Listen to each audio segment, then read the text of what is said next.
कौन है वहां? कौन है वहां? जवाब क्यों नहीं देता? छोड़ना बचाई, मैं गोली मार दूंगा, मैं गोली मार दूंगा। मार दे भाई। अगर मुझे गोली मारने से तेरा दर्द कम होता है तो भले ही मार। एक बात तो बता यारा, तेरी माँ को पता है कि तूने उसके दूध के बने खून को पानी की तरह बहा दिया? ठहर जा एक मिनट। तूने अपने मुकद्दर पर बंदूक की गोली तो खुद ही लिख ली है, लेकिन गोली खाने से पहले ये रोटी खा लेना। ले जा, जा।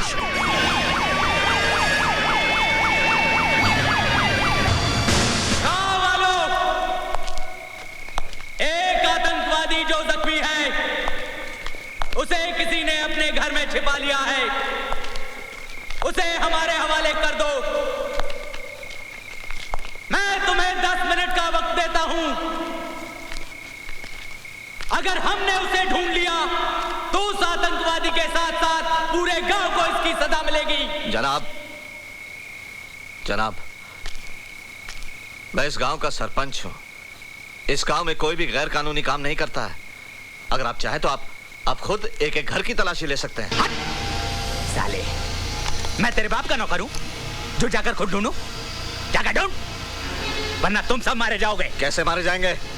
जंगल राज है क्या जो मारे जाएंगे? पब्लिक सर्वेंट हो, सर्वेंट बन के रहो, मालिक ना बनो।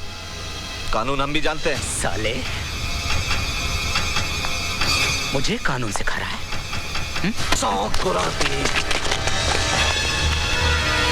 ऐसी गलती ना करना जनाब।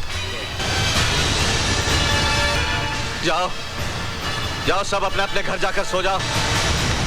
जाओ। जनाब, महेंद्र,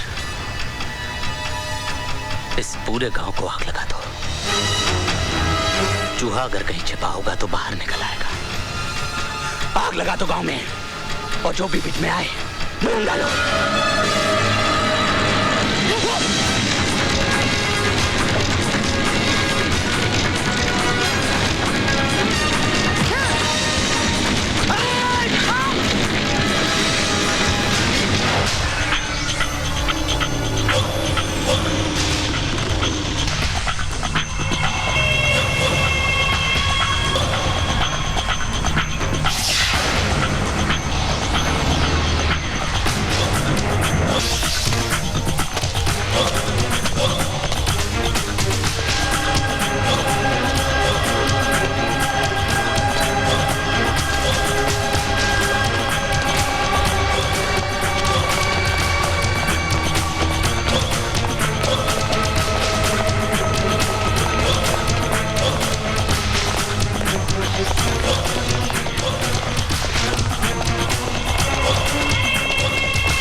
सूत्रों के अनुसार आज सुबह 10 बजे फरीदाबाद के न्यू सिटी बैंक को कुछ आतंकवादियों ने लूट लिया है। पुलिस ने शहर में नाकाबंदी कर दी है। भाई सिंगा बोर्ड पे ध्यान रखो, हीरो बाज कहेगा चीटिंग होगी। पुलिस को पूरा विश्वास है मित्या चाय पिलाई यार। इसी शहर में कहीं छुपे हुए हैं। क्या तैयार है? ले ओ जी खुश की तई। ले चाय पकड़। बारे में कोई सूचना मिले ओए राजे, इसको तलाक करे।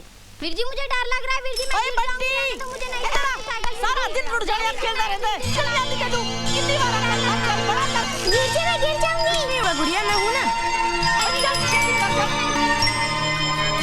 राजे क्या सोच रहा है? आतंकवाद पर कैसे रोक लगाई जाए, इस विषय पर बात करने के लिए हमारे स्टूडियो में मौजूद हैं डीआईजी जय सिंह राणा।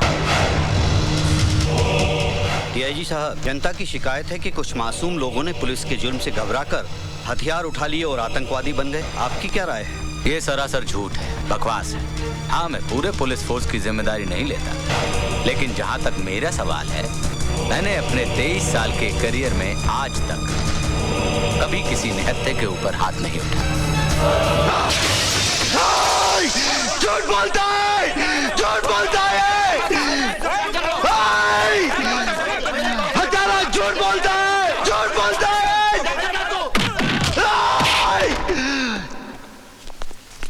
बोलता है।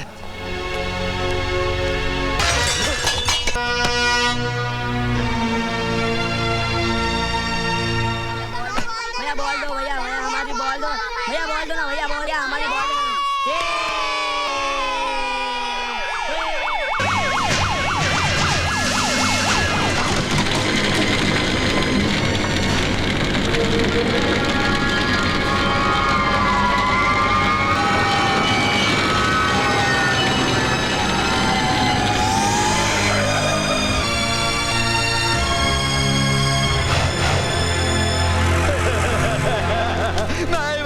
उठिए।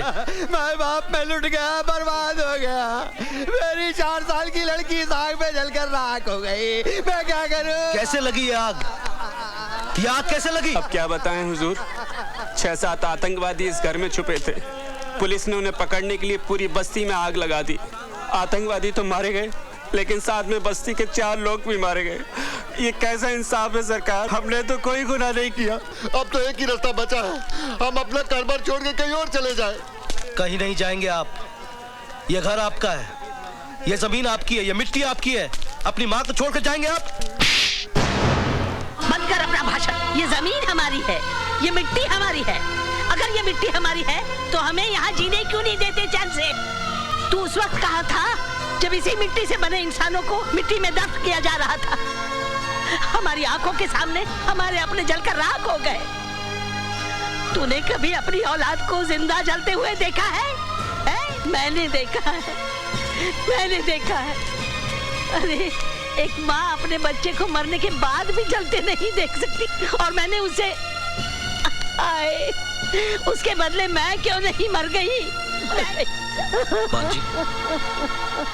माँ जी मुझे मारिए, मुझे और मारिए माँ जी। अगर मुझे मारने से आपका थोड़ा भी गम दूर होता है तो मैं अपने आप को भाग्यशाली समझूंगा। तू मेरा दर्द कम करना चाहता है ना, तो उन्हें क्यों नहीं समझाता? छोटे छोटे बच्चे हैं, हथियार उठाए घूमते हैं। क्या चाहते हैं वो?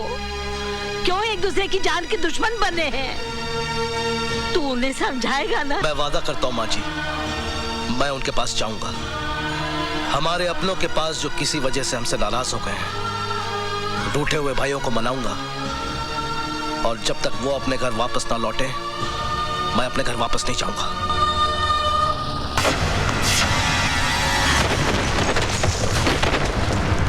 सत्यप्रकाश जी, मेरी राय में इन आतंकवादियों से बात करने या उन्हें हिंसा का रास्ता छोड़ने की सलाह देने से कोई फायदा नहीं होगा। इन्हें गोलियों की भाषा के अलावा और कोई भाषा समझ में आती ही नहीं है। आप अपनी पदयात्रा का फैसला बदल दीजिए। मैं बहुत अच्छे तरीके से जानता हूं कि इन्हें कैसे ठीक किया जाता है।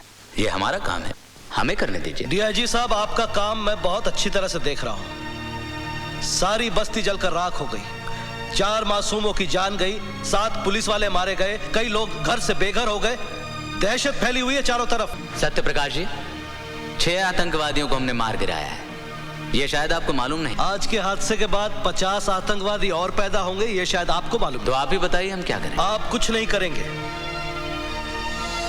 जो करना है हम करेंगे, क्योंकि ये देश हमारा है, ये जनता हमारी है। क्या ये सच है कि देश की शांति के लिए आप पदयात्रा शुरू करने जा रहे हैं? हाँ सर, आपको लगता है इससे सुधार होगा? किसी न किसी को तो कोशिश करनी होगी। लेकिन सर, इसमें आपकी जान को भी खतरा हो सकता है। कल किसने देखा है? सर, क्या आपको विश्वास है कि आतंकवादी आपकी बात मानेंगे और आत्मसमर्पण कर देंगे? एक विश्वास ही तो है मेरे पास। अगर एक भी आतंकवादी आत्मसमर्पण करता है, मैं अपने आप को भाग्यशाली समझूंगा।